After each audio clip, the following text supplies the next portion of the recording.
Tak cukup! Hai, rakan pemandu pengantar Grab.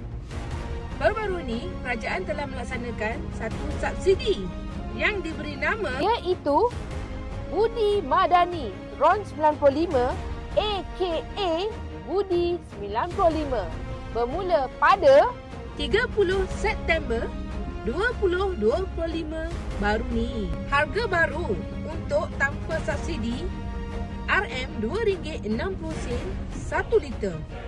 Tetapi untuk penerima subsidi Budi 95 RM1.99 1 liter.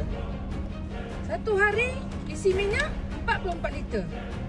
Subsidi 300 liter. Tak cukup! Akan tetapi, kerajaan telah bekerjasama dengan Grab untuk memberi kuota tambahan minyak bersubsidi kepada pemandu e-hailing yang layak. iHo akan mengenal pasti rakan pemandu dan pengantar yang layak.